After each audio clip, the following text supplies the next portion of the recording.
people to start saying, like, you know what, fuck Trump, I'm done with this shit.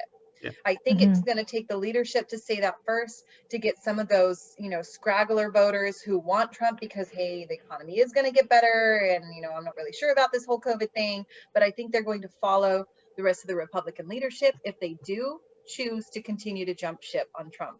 So I'm going to be the outlier and say it's going to widen. So I'm going to disagree with everyone. I'm going to say, Stay the same. I'm going to say that it's situational. I think it depends on what happens over the next several weeks. There's no several. No shit. Well, few, right? Yeah. Well, it's about 16 days. Two and a half, yeah. Yeah. The next 2.5. Well, look, so in the 11 days before 2016, a guy named James Comey came out and read this letter that sunk Hillary's poll numbers. She was up and then she went straight down. That had a clear impact on her polls, and some people theorize her loss. But I think it's what happens over the next 2 weeks. I think if Trump, they have a debate on Thursday. I think if Trump goes out there and, they inject him with some sort of horse tranquilizer and he can be sort of calm, then that'll help him. But if he goes out there and he acts like a maniac, like he did in the last debate, because he's so egomaniacal that he just doesn't think does anything wrong ever, and he just can do the same stuff and it'll be fine, then his poll numbers are either going to get worse or stay the same. And then there could be controversies. There is nothing. I just feel like, look, there could be like 1,000 things that could come out that they've been holding on to, maybe that the Biden campaign's been holding on to in these next 2 weeks. These next 2 weeks are going to be fucking insane. And so shit's going to go down. Allegations are they're calling his son a pedophile, right? They're willing to say whatever it is. They will latch on to anything at all, right? They'll endanger people's lives. They'll call people pedophiles. This is the most ruthless political environment I've ever seen, and it's not going to get better in the next 2 weeks. There's zero chance of them surprising. There's zero chance of the Trump campaign surprising us, though. They have absolutely no ability whatever to keep a secret. Right? Well, maybe somebody has something up their sleeve. I agree with you. I tend to agree that they're not political geniuses and they have no ability to exercise patience or anything. But well, this leads into my prediction, which is that that they've got nothing left in the tank. Like, this was the Hunter laptop was the last that they've got, and nothing matters between now and election. The polls are going to stay the same. Nothing is going to matter. And then when we get to election day, Trump's theoretical chance to pull off some complicated, arcane legalistic maneuvering hinges on this idea that Trump has somewhere in his body or the body of the people around him some degree of competence, when in fact all he's ever done is run casinos, airlines, steaks, vodka, universities, anything he's ever touched into the ground. So just really quick, this is just the natural progression of Trump. Whereas he gets his hands on something, it works for a little while, and then it starts to disintegrate, and he over Trumps it, and it falls apart faster and faster, and then he just ducks out, and he's done this his entire life. Yeah, and this is out of the country, really. I mean, he's literally, in the last 3 speeches that I've watched, he's talked about leaving the country, and I'm starting to wonder if he's kidding. Like, he's not kidding. So they have a Biden ad out where they quote him saying this numerous times. So what he started saying was, he was going to different states doing his rallies, is if I lose at Iowa, I'm not coming back to Iowa. If I lose in Florida, I'll never come back to Florida. That's his state, his residency, right? And then he also said he might even leave the country. Stuff? But this is classic Trump messaging. He puts things out there, he sees how people react, and he's doing it for a reason, right? I honestly do think that there's a strong possibility he goes into exile in some way or protects himself, because there are some legal issues he's having that he's probably really concerned about. And there's a lot of people out there who are not happy with him, probably in the FBI, probably in the actual deep state, who really, he's been, trashing everybody for years and years, and he's untouchable because he's the president. So he's probably a little scared. He's untouchable so long as he's the president. That's right. And we have a tradition in our country, which for good or bad, we don't mess with our former politicians. Like basically once you're out of office, unless you get caught doing something horrible in office, and never that's really applied to our presidents, but or almost never, but we have a tradition of just letting it go. But Trump is such a hardcore anti-traditionalist that, and I don't like the term deep state, but there is something weirdly analogous to that within the US government, which is basically this giant network of kingdoms where you have these little power centers that just exist to perpetuate themselves. A lot of fiefdoms, yeah, sure. There are a lot of fiefdoms, and Trump threatens not just the political sensibilities, but like Trump was actually a threat to the continuation of the system. And the system doesn't want to be destroyed like that. Like you can reform it in some ways, but to that type of threat, they don't really care for. And I think that once he's no longer president, you'll see things happen that wouldn't have happened to other presidents, like as far as his finances, his kids, all of that. That's all going to be on the table. That's just not right now because he's simply too powerful. You don't go directly after the president if the people in the Senate doesn't want it. But once that's no longer the case, you know, you'll see things because he is a historical anomaly. You'll see anomalous things. And just, you know, we'll leave that for 2021. As if it could get any I'm not going to worse. lose sleep over it. No, I wouldn't either. I mean, I think normally it's a good tradition that we just gloss over what our, you know, chief executives do, because ultimately that you're wielding a ton of power, you're creating history no matter who you elect, and for good or ill, you know, we're doing it for America, and you know, it's just a part of our social kind of a contract. It's fucked up, but it's kind of is what it is. I thought, I see Biden not doing anything. Like, I don't think that Biden will go after him. I think it's more No, likely either. that the state of New Harris. York, Harris. What'd you say? Kamala What about Harris? Maybe- I mean, Kamala she's, Harris, she ain't she's fucking an around. authoritarian in the Is making. she already suing him for something recently? All I'm saying is that if Joe slips on the stairs, you know, watch out because Kamala ain't fucking around. So funny How story. long before Joe slips on the stairs? That's 2 years. I mean, I so- was- I mean, He'll be retired in 2 years. I don't think he'll make it to will. 80. I was watching her in a video today or yesterday, dancing to a Cardi B song, and I just She was dancing to a Cardi B song? Kamala Harris was So one of her. Yeah, I mean, I look and whatever it that's is. not slaps, bro. So wise ass politician right there. Well, sure, but it's to me, it's just Cardi B is not the best person in my opinion. But I know, dislike Grandpa, Kamala we know. Harris for other reasons. We can talk about why I dislike Kamala Harris. Off my lawn, you That's kids. okay. We can do. Why don't we do this? Why don't we do it after the election's over? Because I could go off about this for a long time. I really don't like her, and I really hope that Joe Biden lives till he's 145. So I have a question for everyone. How much damage has Trump done to the Republican brand? Is there a way? What do you think? Because I see it too happening where Republicans like, and as it becomes more clear that he's going to lose, or clearer that he's going to lose, I think, as Heather mentioned, that you'll see even more distancing. But how damaged is their brand, and what is their move? What do they try and do now? Yeah. When's the last time you've seen an elephant logo? Yeah, really. I said on another podcast not long ago that, if at the point it looked like Trump was going to lose, it still looks like Trump is going to lose.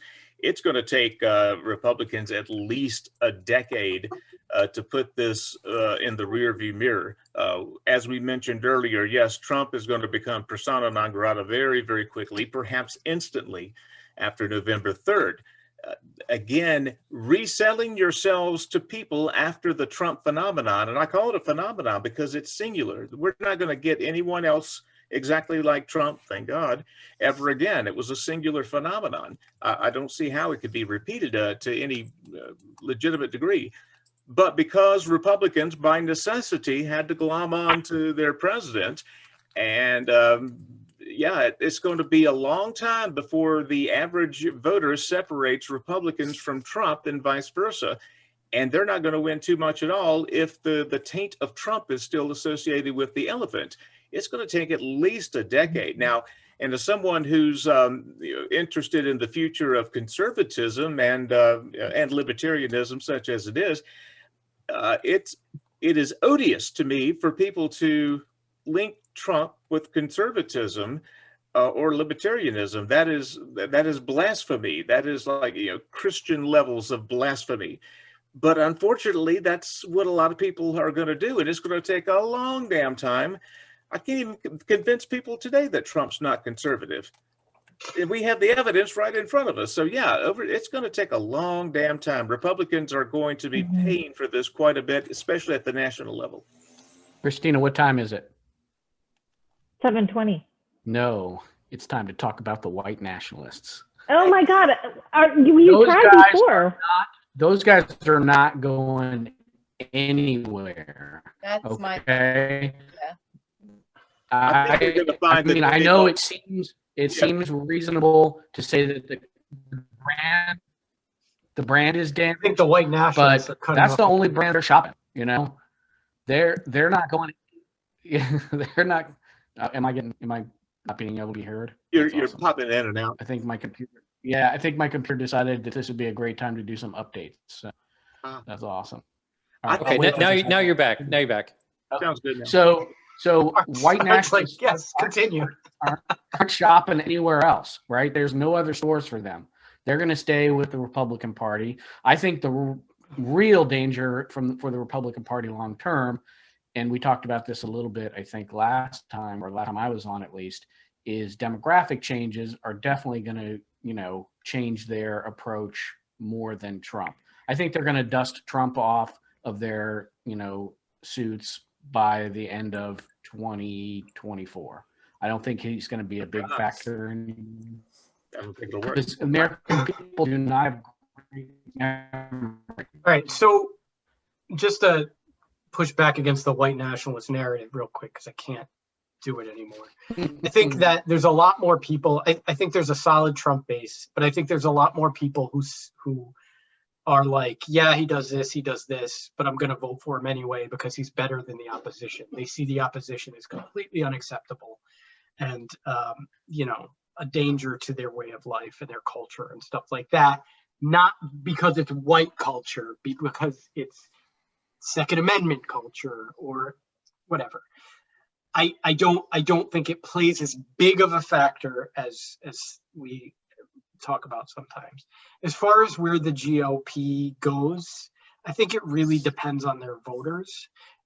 Trump, I don't necessarily, I mean, Trump himself is pretty unique, but I think that what some of the messages that he sent, some of the things that he supported, that stuff's still going to be there, right?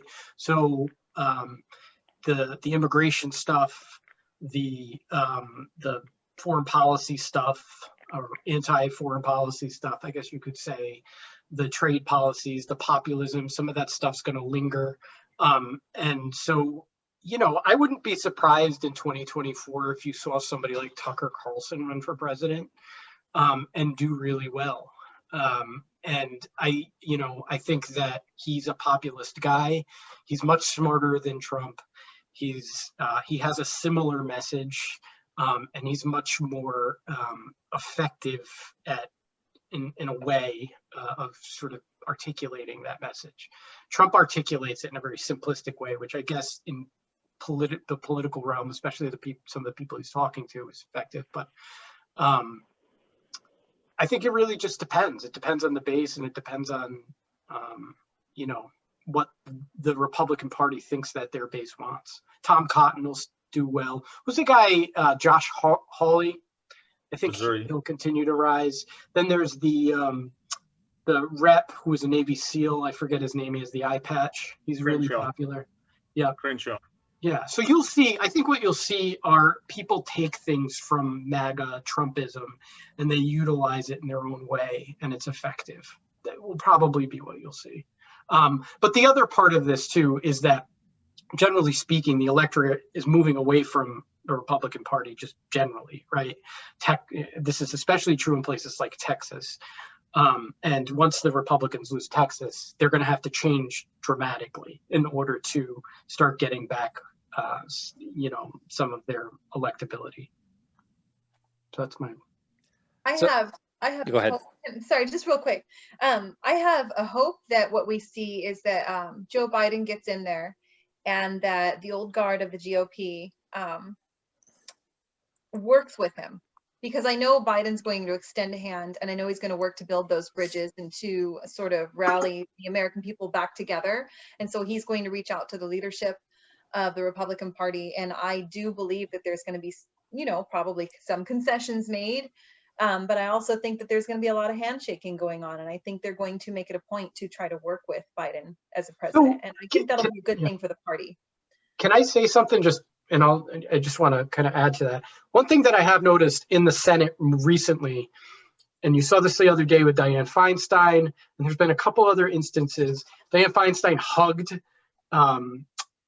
Lindsey Graham, and then there's been like a lot of sort of like solidarity happening in the Senate lately, publicly, where they're saying nice things. Cory Booker sent a tweet out about Ted Cruz, about like kind of joking around with him in a friendly way. This is part of the distancing going on. That's exactly what this is. And this is what we used to see. I was watching the roast with Obama, and then McCain was there, and they were having this great freaking like 5 minutes of like just talking shit to each other in this banter, but they were like playful jokes. And, you know, there was just this time that we had in Congress where, you know, they're arguing on the floor, but they're shaking hands afterwards and going out for lunch together, you know, and I believe that a Biden presidency is going to attempt to bring that back. And I do have a weird feeling, like Chuck does, about the base going absolutely nowhere, and that just sort of destroying it for any Republican candidate in the near future.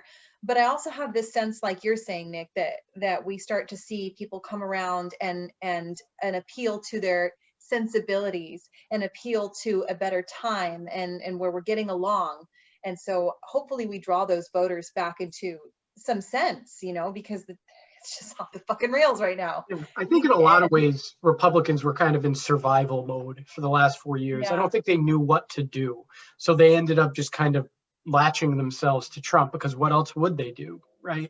And now that Trumpism hopefully is kind of going down, they're going to try to kind of come back. And I honestly think that Americans in general kind of yearn for at least some sense of unity. Even if we can't agree on all things, at least we can have a conversation without,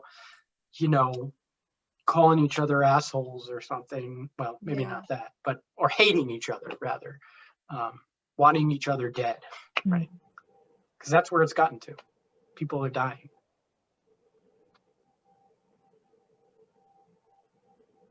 Oh, Christ. There we go. I think it's largely going to depend on the economy, though. I don't think we make any of those steps if we're in the doldrums and we can't recover and COVID gets worse or whatever. I think that it's unlikely that kind of rapprochement, materializes. You know what's kind of sucks is that even if Biden wins and he takes all the necessary steps, it's just going to take a long time for things to get back to normal and for things to get better. And the economy is not going to improve. I don't care who's president until we're past this. And so it's kind of shitty for him to be put in a situation like that, because people are going to, criticize him, and it's not his fault at all. Right. And to some extent, it's not Trump's fault at all, right? No matter who was president, and I know people hate to hear this, but no matter who was president in this type of situation, the economy would have been destroyed, right? We closed everything down. Of course that happens. But you can make a great argument that Trump didn't demonstrate any sort of leadership skills in a time where he had an opportunity to use that to unify the country, for instance, right? But yeah. Yeah, I don't believe that. I think that there's different things we could have done that would not have cratered the economy, but that doesn't matter at this point. It's theoretical. I mean, Trump fucked it up, and it's cratered. As far as the future, we don't have time to get into this tonight, but I've heard people opine, and I sort of agree with it, that Trump is going to be the last human president. And by that, I mean that the last one who was able to talk his way in, irrespective of the algorithms and the AI that kind of feeds this information. At this point going forward, what he's demonstrated, which is almost like a test case for them, is that, America is now at a point where you can completely operate, free of fact or reason. And were it not for COVID-19 to show up, Trump probably would have talked his way into another tour and then, wound up, leaving on a high note. So it's kind of a weird test case for this ability to control our information. But Trump was able to overload the systems with nothing but lies just for years on end. And it worked. Like he talked his way in, he talked his way past everything. And only now are you seeing that the kind of the information gatekeepers, like Twitter, Facebook, and all that, are starting to like shut down his spokespeople, put warning labels on them, things like that. But that's going to be the future, is that right now Trump's too powerful for anyone to attack directly, but they're all looking at ways for him to lose and tweak the system so he doesn't happen again.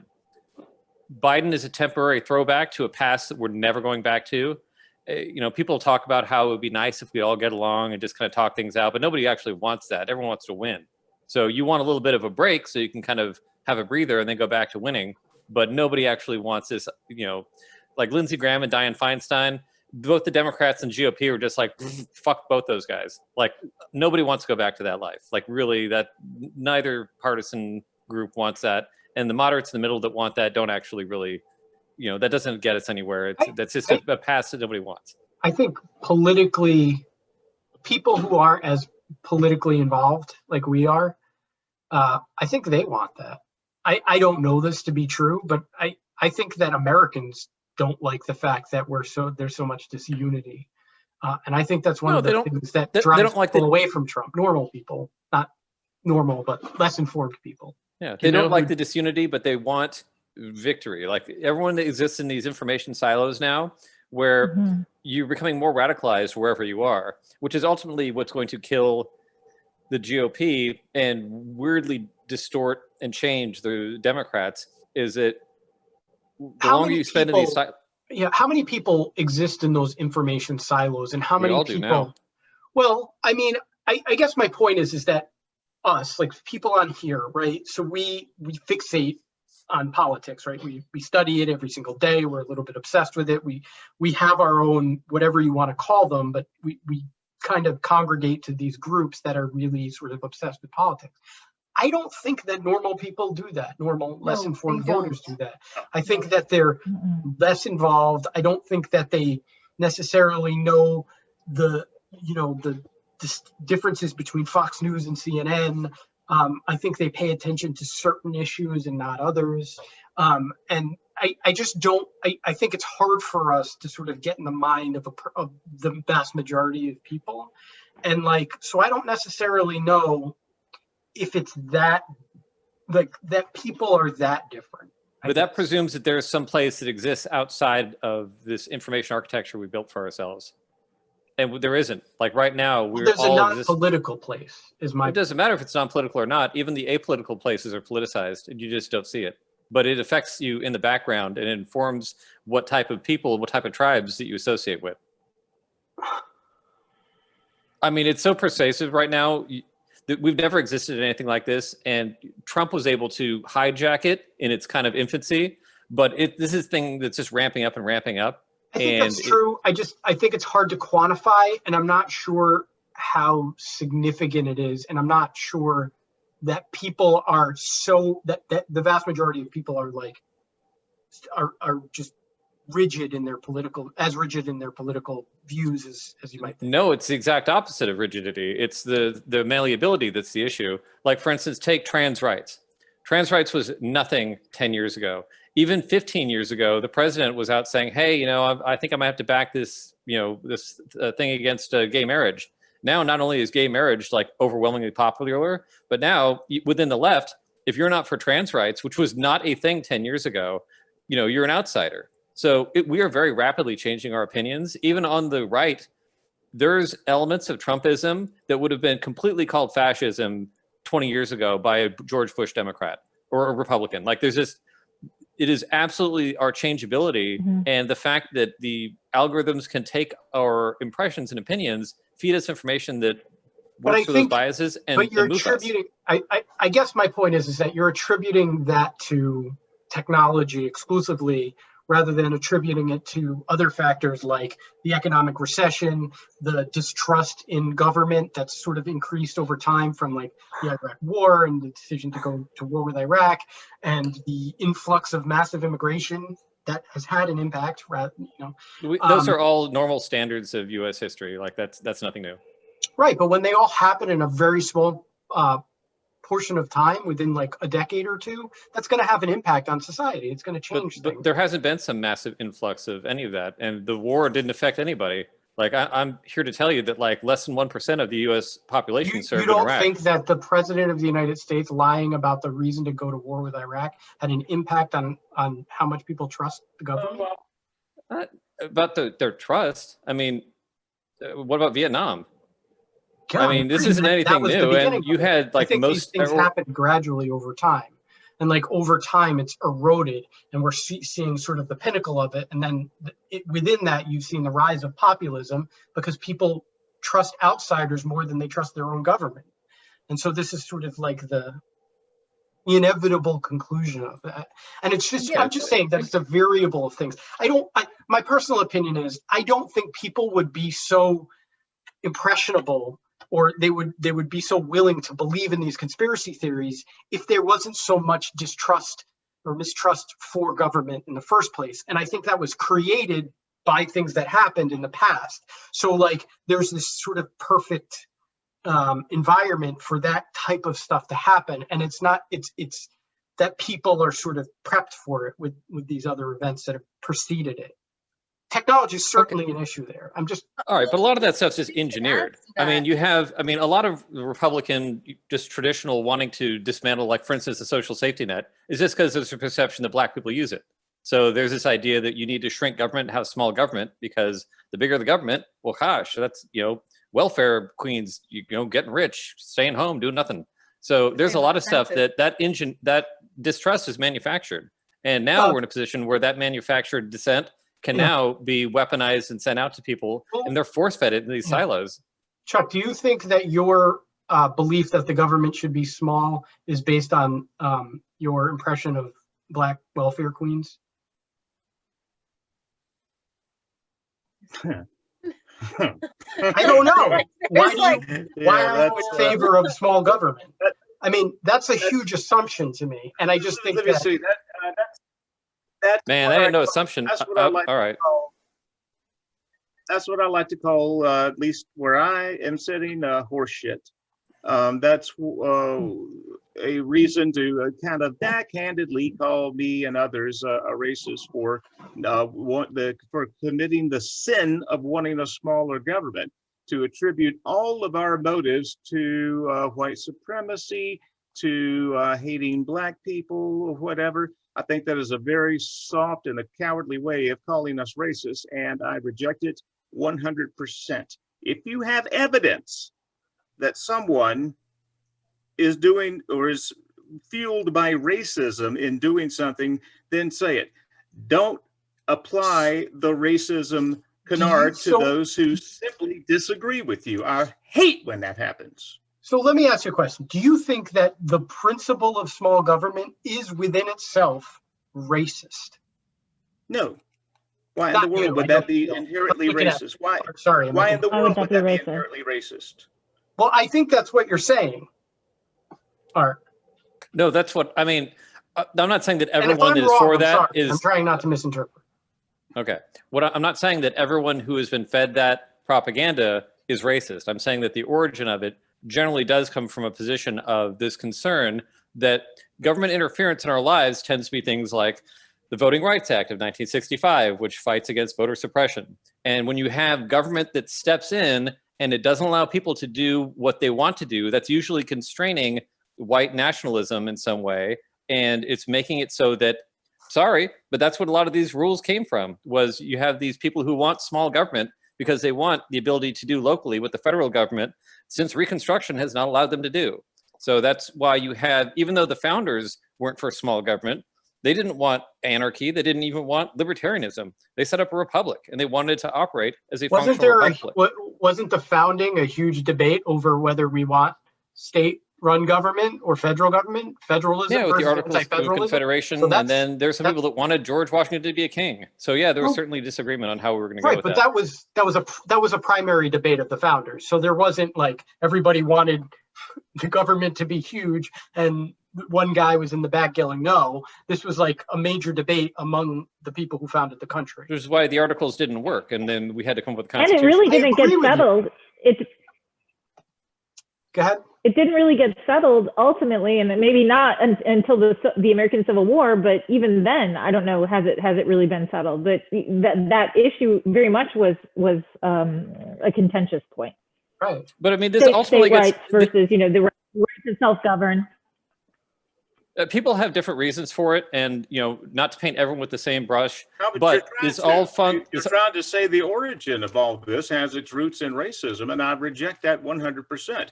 The notion of a smaller, leaner, meaner federal government does not stem from me or anyone else hating brown people.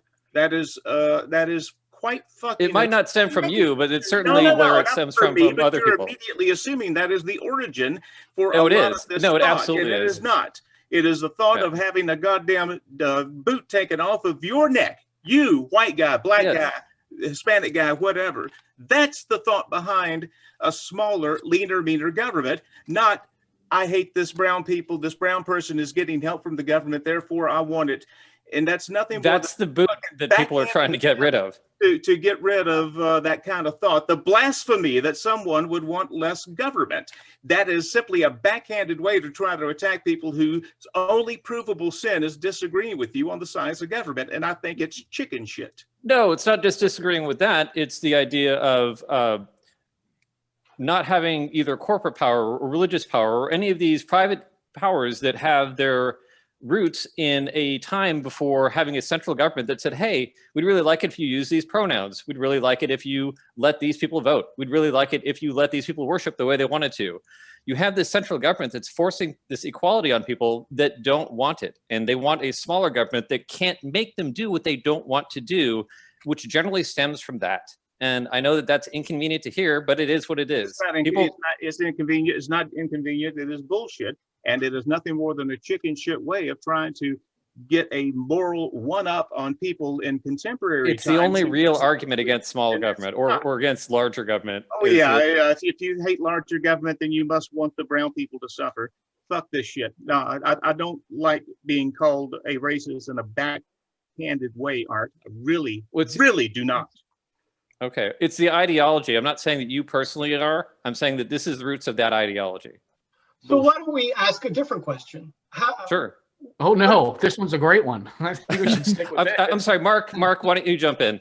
So hold on one second. I just want to ask Chuck a question because I think he, I'm gonna get in my another drink. opinion, This is good. justifiably feels criticized.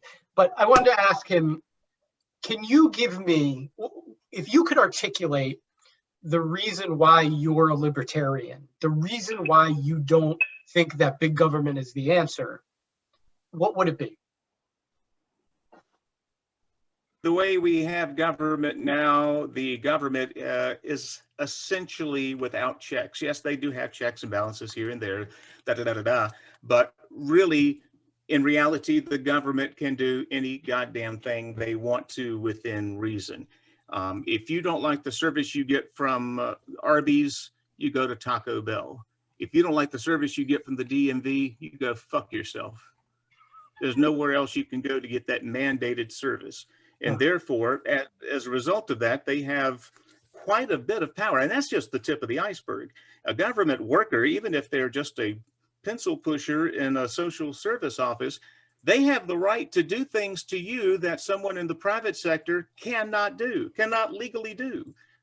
So given that we entrust government with that kind of authority, that singular authority, that authority that goes more vastly than we can possibly imagine, because we're giving them that kind of teeth, it is absolutely essential that we check them at every single opportunity, because that kind of power, if left unchecked, will quickly become a leviathan. I wonder, because we don't have an effective system to make sure that this great monster stays at bay, I think it is imperative on all of us to make sure they are as toothless as possible. One way to do that is to make sure that they are inconsequential as possible. People bitch about the money that people spend on politics. God damn it, people are going to spend money on politics and on lobbying and on trying to coerce government, try to twist their arms when there is money to be gained by that. If you spend $5 billion lobbying and you get a $10 billion benefit, is that money well spent? Yes, of course it is. And so long as the government has such authority to pick winners and losers in such a way, we're going to have lobbying. We're going to have people who are trying to curry favor with the government at every opportunity. Do you think that strong centralized governments in the past in history have that problems have stemmed from having a strong centralized government? Do you think that there's historical evidence of that? If it gets too powerful? That kind of thinking would take a great leap forward. No, there's all kinds of evidence. It is not just a strong central government, but it's just a central government that brooks no opposition, who thinks that power comes from the government, who shares it with people instead of vice versa, which is the way we're supposed to think of it here in America. Anytime that the government replaces religion as the person or the entity to whom you give your allegiance, that's a very standard possibility. The only reason the death counts are higher now is because the weapons are bigger. I mean, it just seems to me that people want small government because they're distrusting of government. They don't want government involved in their lives as much. I think it's a natural instinct to be skeptical of power. And right? again, in my shape, I mean, being in the media for 30 plus years, I mean, like I said earlier, I've seen how the sausage is made, and there's a lot of dishonorable people who have an awful lot of authority over us that we never see, we never know. Yeah, I actually don't think that the founders really wanted a lot of power, at least in the executive branch. No, Right? they didn't want centralized power at all. Yeah. Right. They saw did a great Congress podcast as a on that, powerful didn't we? entity. Yeah. Yeah. So I have something to say. I know you're shocked. All right, bring it. So I'm not a racist, bro. I think it is not, obviously, I don't think anybody here thinks it would be fair to say, hey, Chuck, you're a racist, because I don't think you are. And I'm going to quote probably the greatest movie of all time and say, Johnny Ringo is an educated man. Okay. You are an educated man, right? You have a political philosophy. The vast majority of people who claim to libertarian ideals are closer to the kind of people Art was describing, because that philosophy How is are we quantifying this? What are we basing this on? Well, because I mean, Examples. yeah, I mean, if you can look at who's putting forward the ideas and how they're being implemented to see what the effects of those are. And let's just assume I'm wildly wrong and everybody If you show me somebody a philosopher like Chuck is, they're not. Okay, that's not realistic. There's like you pointed out, we're a very small percentage of the U.S. population where we care and think about politics in a reasonably serious way, right?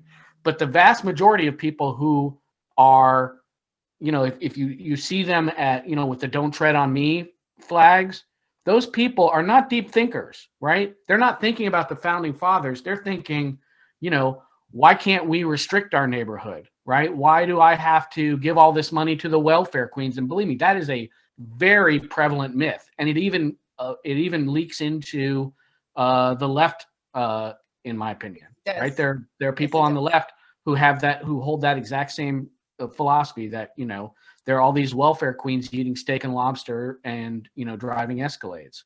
And that philosophy that Chuck loves and believes in and has thought about is used in that way overwhelmingly, in my opinion. Okay. But I'd have to, you know, actually do research, which we all know is not something that I do. But, you know, I really believe that. I believe that libertarianism has been co-opted to perpetuate that group that I always talk about. How many of those people with the "Don't Tread on Me" flag have you sat and talked to? How many of you have gone up and talked to and found out their motives? Does watching YouTube videos count? No. Mhm. And very I- few. So Campbell, there I seems think to you're be, right, for people arguing against things like discrimination and bigotry, there seems to be a lot of stereotyping, anecdotal sort of evidence, you know, the assumptions being made about millions of people here that are pretty bad, right? Like, I mean, Where do you see- Sydney don't- trying to take your objection seriously. Let- Can you put a little more oomph into it? Let's give some examples though, because there are specific things, and this isn't just libertarianism. This is also republicanism that does this. And, Exactly. And so what happens is that there are these laws, and these lawmakers give you really good reasons, and they justify it, and they say, hey, this is why we want to pass this law for such and such reason. But it also allows all of the white nationalists and all of the racists to jump on that bandwagon, because it's also solving what they perceive as a problem. For instance, immigration. Well, Immigration is a this great sounds one. a lot like what Antifa does, right? So they see an opportunity to get in the streets and cause violence and ruckus because these people are fighting for something that's justified, right? These are what these groups do. They hop onto political messages that can sort of align with theirs, and that's And what then they do. distort it, and then they turn it into all sorts Yes, of nonsense. I mean, I'm not 100%. going to disagree with that. That I'm is not going to disagree with Yeah, that. that is a small portion of people. If you're a libertarian, if you call yourself a libertarian and you're out there saying segregation is bad or something, or good rather, or we need to change these laws so we get it back to the way it was in the 1940s, have at it. Those people are racists. But because somebody says, I don't want government to be up in my business, whether What they're business? wrong, But we're whether talking they're about lawmakers, whether though, they're not the wrong or voters. they're right, it doesn't matter, because that's what they think. That doesn't necessarily mean that that's coming from a racial place. No, as a voter, no. But the lawmakers are absolutely 100% well aware of who the fuck they're catering to when they pass these. But here's the other laws. part of it. Census, Yep.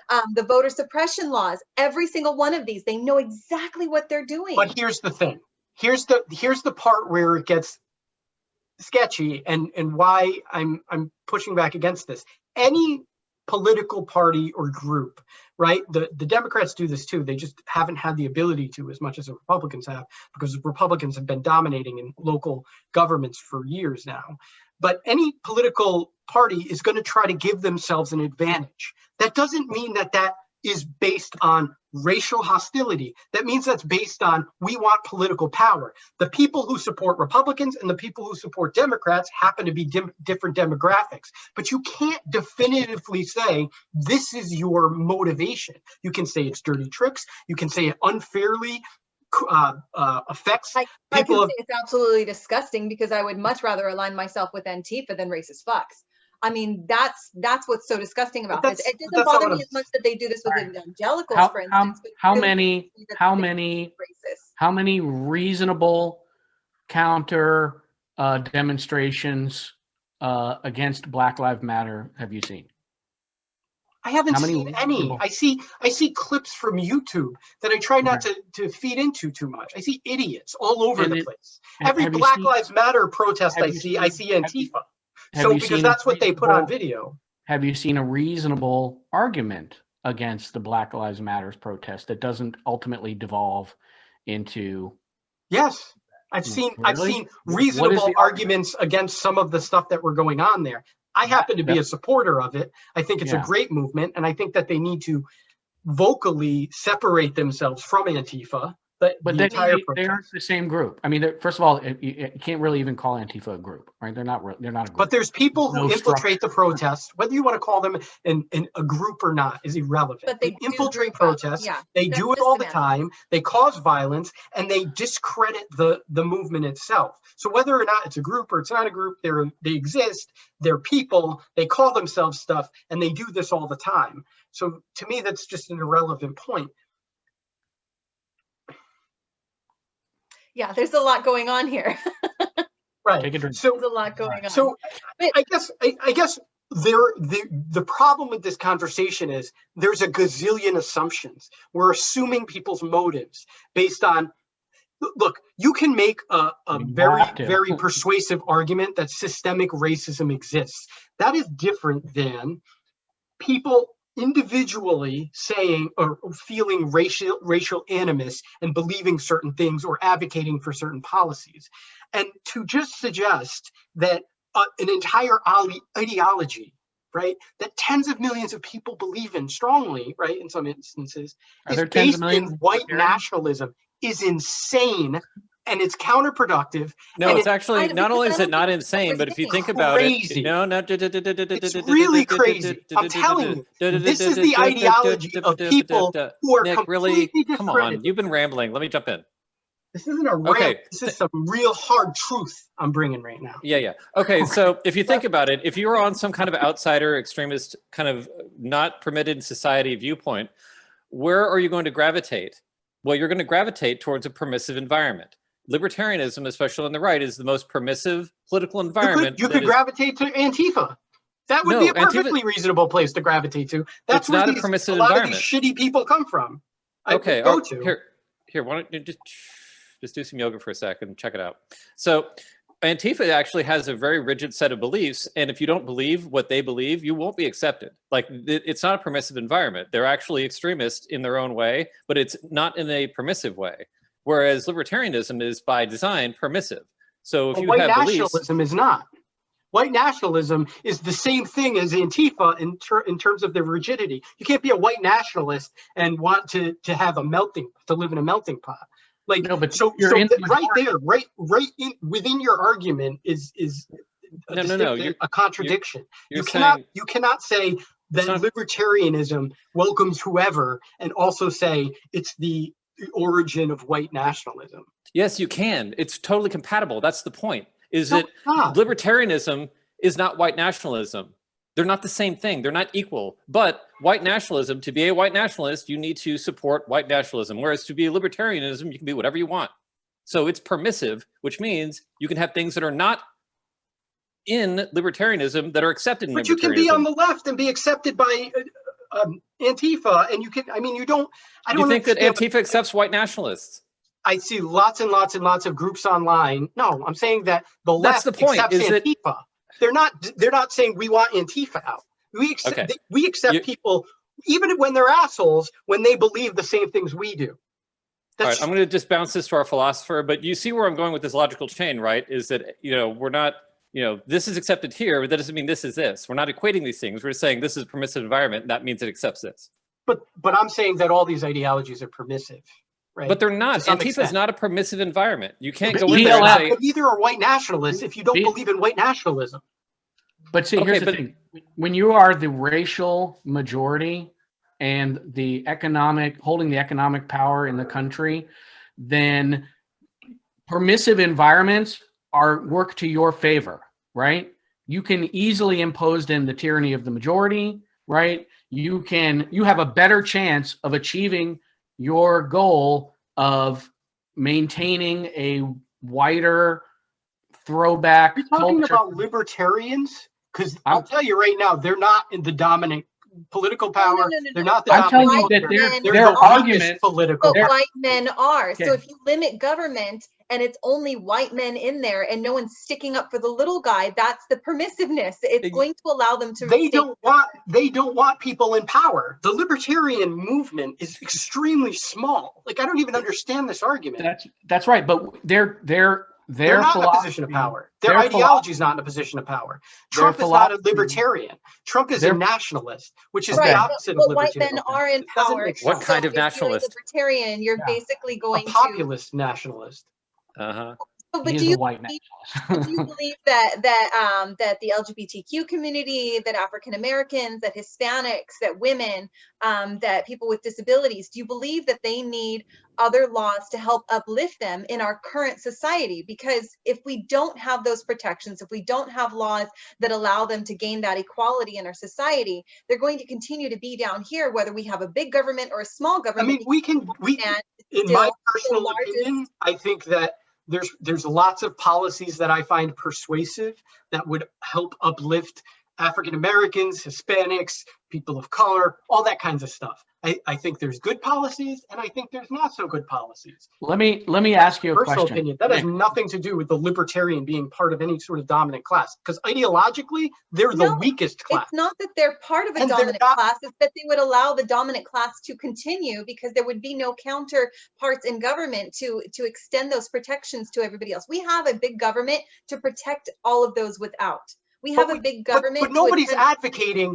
But I don't see any libertarians actively advocating that we reinstitute or we take away federal regulations that don't support that are opposed to segregation. Like nobody's making that yeah, argument. Oh, they- yeah, they do. yeah, they do. Yeah, they do. Yeah, they Then, do. you, And then those you're just people not are reading. Clearly racist, right? Why are they trying to gut the Voting Rights Act? Right? Why are they? That's not think about libertarians. Examples. they That's are- what small government is. This is what we're talking about. Is this constraint on the rich, the corporations, the white man, Yeah, but like all we were these things talking that about a have natural specific- power. Hold on. We were talking about a specific political group called libertarians. Now we're No. off to talking. Hold on. Now we're off to talking about the entire right, which is nationalist, conservative, Republican. It's a diverse group, even though you don't want to say it is, right? Of a lot of different people who It have lots of absolutely is. different No, it interests. absolutely is. But one Yes, color, let's but a make lot of that- different people. Yes, it is diverse. Right. It is diverse. It's Okay. not that they're all racist. It's that when Well, you that's what I'm take hearing. libertarian views, you're ultimately eliminating all of the extra things that we have in government that make it big in the first place. If we didn't have all of those extra protections and it was an extremely small, But the argument that you're making is that there's a dominant class in the country, and yes, that they tend to advocate for policies that are not necessarily favorable to minority groups or disenfranchised groups or underprivileged groups, right? That's your I argument. wouldn't put it that kindly, but well, basically because of money, they'll continue to be the dominant class unless you have a government that's Okay, dedicated. so Okay. so that has to do, all right, so that has to do with systemic racism, institutional racism. I understand those arguments. I get it. all right. What I'm Fair- saying is being Corporate racism. Republican, what's up? Corporate racism. No, Nick, were you alive during Reagan? I don't think you were, right? Like you were a fetus or something A BB. then, right? Fetus. I'm like a Right. year younger than you. Fetus. Yeah. Girl, boy, son, I you was are not born- a year. I was younger born than the year that Reagan was president. Okay, so the while the Libertarian Party, such as it is very small. I know. I mean, Chuck acknowledges that. I mean, there's very few actual libertarians, Well, but we just- the to be They're Libertarian running the world. right in the Libertarian middle Party of the thing, right in the middle of means the thing. something So different. here we go. Yeah. So the libertarian ideals, however, definitely, especially with Reagan, infiltrated the that party and their philosophy, because that was their clarion call. That was, shrink government. Conservatism in general is favorable to smaller government. Well, in general, but I mean, it really, there's a this is where, crossover. yeah, There's a well, crossover from Reagan on, between yeah. that. yeah, from Reagan on. I mean, Eisenhower wasn't a libertarian, I don't And think. he was not a small government guy, exactly. No, but so let's so you Eisenhower wonder where we was get where we get responsible this for some awful idea stuff. that philosophy is being used to perpetuate white nationalism. All you have to do is look where they targeted to shrink the government. I'm sorry. Safety net, welfare, Medicare, Medicaid. That's all they talk about. Did they talk about reducing the size of the military? Libertarians do. Yes, but that's a true philosophical, ideologue, right? That's someone who's really a libertarian. What I'm talking about is the tools of and the language of Telling me what a real libertarianism. libertarian is. Okay, go right ahead. Well, no, I mean, I think you're probably a real libertarian. I don't think Ronald Reagan necessarily was, or nor were his followers. However, they co-opted the language and Reagan say philosophy. he was a libertarian? No, Okay, they so why are co-opted the we- language and I'm in the middle of the sentence where I'm going to explain that whole thing. All right, the language and ideology of libertarianism, not in a philosopher sort of way or a utopian sort of way, in a very kind of cynical sort of way, was used to target very specific parts of the government they wanted reduced, and those parts were not the parts that enriched white people for the most part. and they were the parts that catered to those philosophy, those ideas that people on welfare. All right. So this is what I believe, because I agree with you. I think a lot of those policies aren't necessarily good, right? I don't agree with them. I don't think that the motivation for them was racial. And I think that's the difference between what we're saying. I think the motivation was they actually thought those were good policies. They actually thought things like personal responsibility and stuff like that. They thought those were, principles that people should have, and therefore that's what they thought. So those are the arguments they made. So whether or not you agree with that, or whether or not that caused more pain and suffering than whatever, we can certainly talk about, and I'm more than willing to hear that. But you guys are talking about people's motivations and people's intentions, and that's something that you couldn't possibly prove. And to sit here and say, well, because this led to this, therefore this, is a completely fallacious argument. You can't make it, you can't quantify it, you can only speculate on it. And I reject that. I reject calling tens of millions of people racist. I don't. I mean, just from a utilitarian standpoint, you can tell when you're fucking over tens of millions of people, and you can tell when some people are getting over. No, I have no qualms at all in pointing out that it is rooted from a racist motive.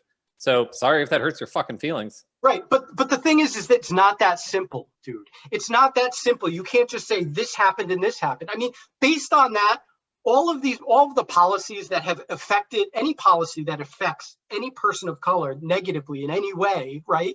At any point in time, we could list many of them. We can just say the people who are responsible for pushing those policies are racist. By the same logic, that cannot be how you, if you want to, if you have some sort of link, like this or this person said this or something like that, I'm more than willing to listen to you. But there were specific principles these people have.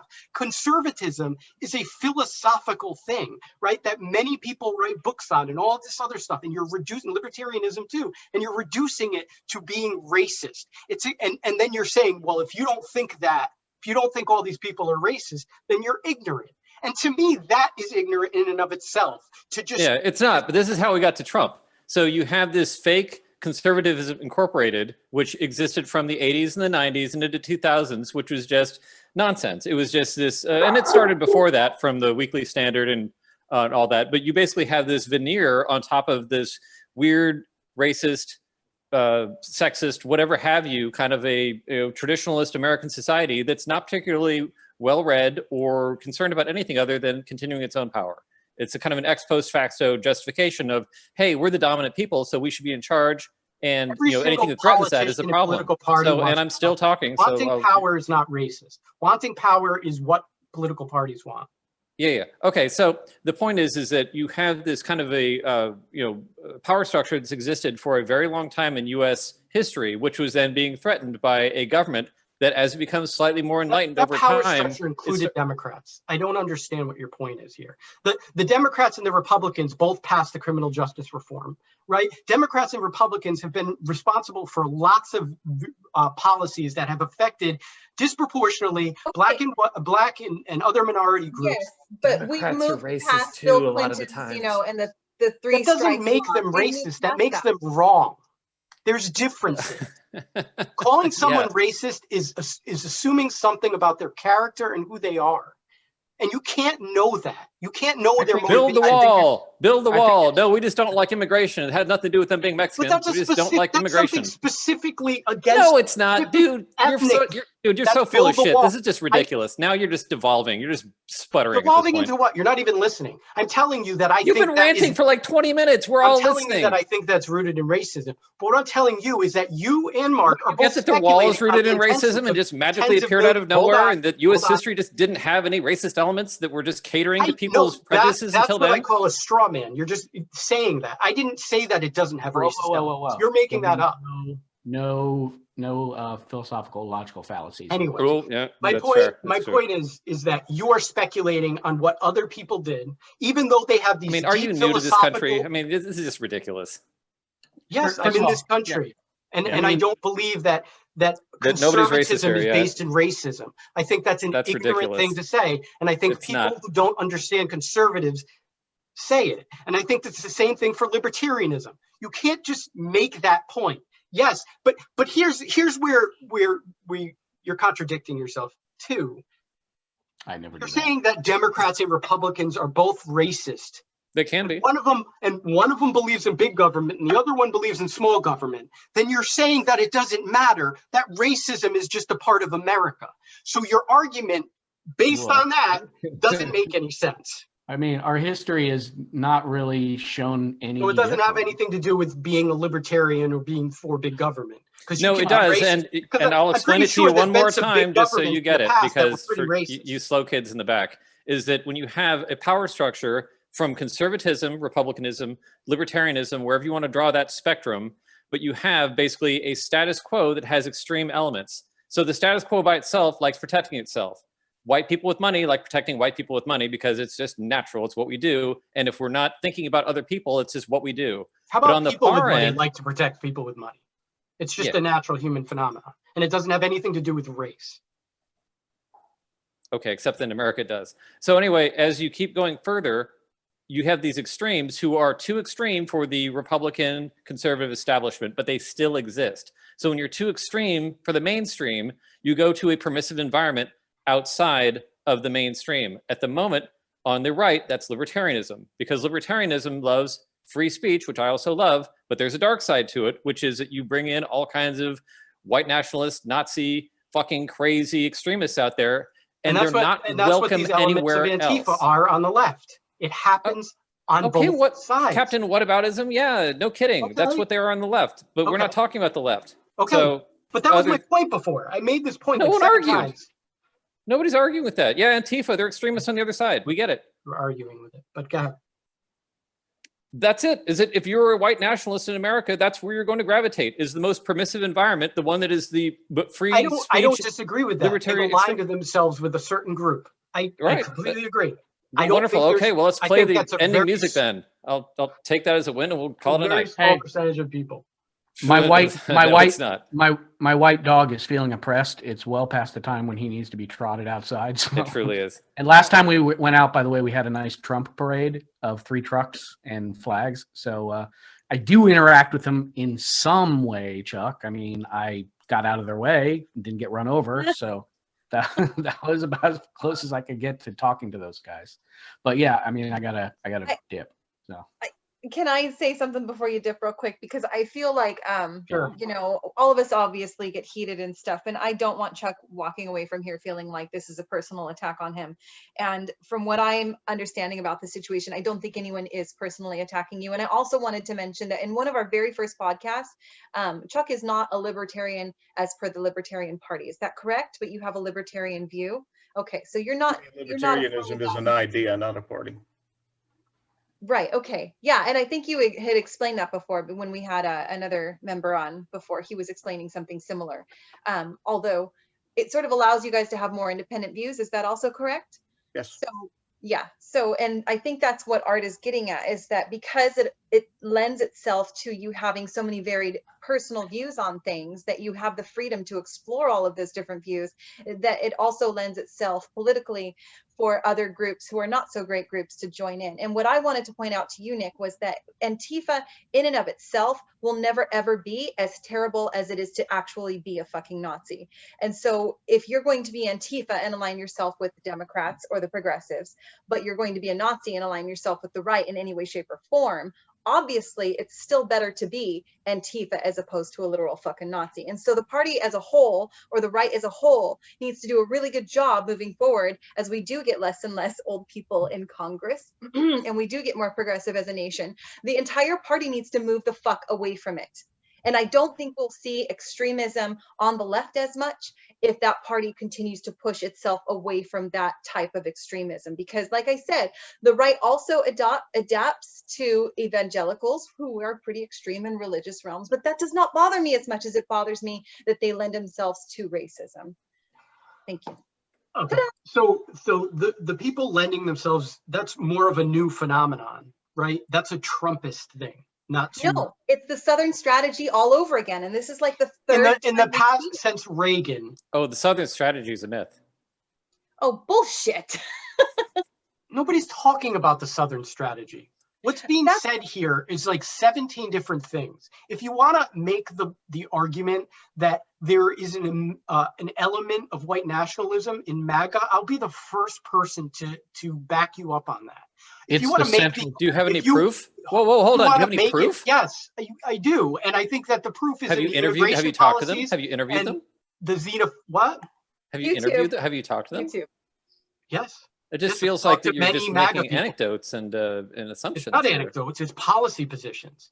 And conservatism and the type of nationalism that have risen with Trump are two entirely different things. And if you don't know the difference between that, I suggest you read about what conservatism is after we get off of this, because they're entirely different. And when you base an entire policy agenda on immigrants coming from Mexico, and you make up lies about them, and you talk about building walls, and you talk about how dangerous they are, you can draw a very clear line from here to xenophobia and racism. There's no ambiguity there. There's a ton of ambiguity when you try to just say, well, this policy had this type of effect, and therefore all libertarians or all conservatives or all republicanism is rooted in racism. That's a different. Then why did they vote for it? Why did who vote for what? Why did Republicans vote for Trump and the wall if they're not racist? Because a lot of them see the left as being worse, whether that's right or wrong, whether it's right or wrong. They voted for the wall because they're fucking racist. Sorry. I mean, they voted for the wall because they're racist. They voted for Trump because people like you exist that call them racist. And yes, drive and them you know away. what? No, you're exactly right. When you call people out for what they are, they will get offended. And fuck them. If you voted for the Trump, you voted for the wall, you're fucking racist. Sorry. Okay.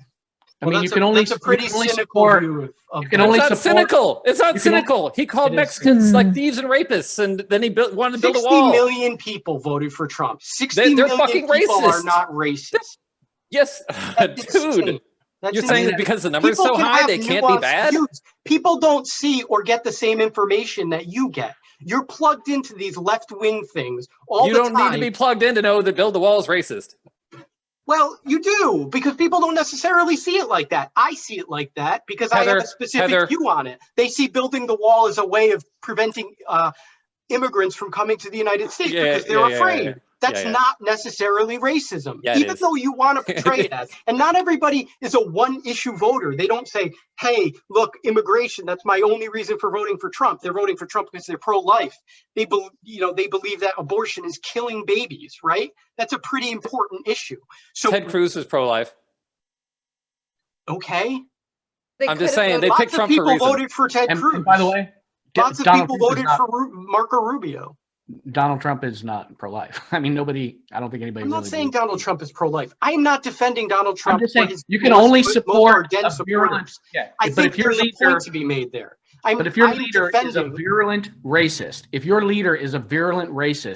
at what point do you say, after you've supported him for 4 years and I don't think that they see it like that. Because they don't see him as being an virulent racist. And honestly, I could talk about this all night, but because you guys perceive a thing a certain way, this is at the core of every argument I have with you guys. You're not able to get out of your own fucking heads. And I don't mean that to be an asshole, but you guys think that you look at everything from this very narrow perspective. You don't understand that other people are privy to other information and that they have different media outlets and different information coming in. You just make the speculate on what millions of people believe. Do you think that I think you have no information to back that up? I'm going to give you something I have really good information on, and that's the history of me. Okay? Do you think that I believe myself to be free of prejudice and racist thoughts? I don't think it matters. Whoa, sure it does. That's a pretty important issue, right? Why would that be relevant to my conversation? Because I'm sure what I'm saying is take the position it's that much more widespread. That you're a human being and you have racist thoughts. I've heard all of this before. It's not relevant. Yeah. Hey, look, there are people out there who are racist. I don't necessarily think that Democrats are any less racist than Republicans, with the exception of the hardcore MAGA people, because they voted for Trump or they didn't. I think people are racist because they're racist, and they base their opinions on what they base their opinions on. But racism is something that you believe in. You believe people are inferior to you, or they don't deserve. Do you think that the character of the country has changed so much from, say, the 1950s? or the early 20th century with Jim Crow laws? Do you think we've really changed Yes, into a different dramatically. species? Dramatically. And for one reason, I can give you empirical evidence, because being racist in society, almost anywhere you go, is not okay. It's Not in anymore. in employment. We have laws and regulations against The it. big government. People are sued for it. People's lives are ruined because of it. It is not an acceptable thing. In 1950, 1960, it was. It is. That's why we need Wait, small that government. We is- need to get them that out of our is lives evidence. so that That we is can live the way that we evidence want to live. that racism is not as. That's right. As, And when they say make acceptable as it America was. great again, do you think they're going back to the early 80s? I think Is that what you're you're making an thinking? assumption about people that. Of course I am. think- Yeah, I so are you. No, We no, all do. you're You being can't do a you're single being in thing. denial. You've already admitted that they're racist. Now we're just wasting our time. I'm I not mean, you admitting can't- they're racist. I don't think they're racist at all. I think that people are complicated and they vote for things based on lots of different reasons, and they don't see things. People don't see things the way you see them. They don't see them. No. Don't see You're that. not giving them agency.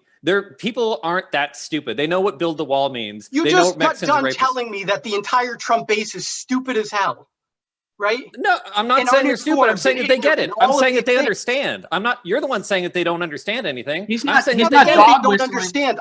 I'm saying they're privy to different information. What? He's There's not no dog whistling information. because Don't build there's a no wall. dog to hear. You do. They He's don't not dog see- whistling they because don't there's no see- dog to they- hear it. Right. I think that a lot of people who call out dog whistling on the left oftentimes are crazy for what they're saying is racist. Yeah, but and I'm not. racist. Right. Yeah, but I'm not. No, But you're that- just but in I denial know of what- stuff you've I know already what admitted. dog Like, whistling let's just wrap this up. This is going nowhere. I know what dog whistling looks like, and so do you. No, Exactly. I don't know what dog whistling looks like. Really? I don't. That's a totally subjective thing a lot of the time. Not everything is racism based, and that's where you guys are wrong. Trump this knows isn't his all audience. rooted, and not everything is rooted in racism. You don't No, have not to everything, be a but flat out racist to take part in the racist system that exists.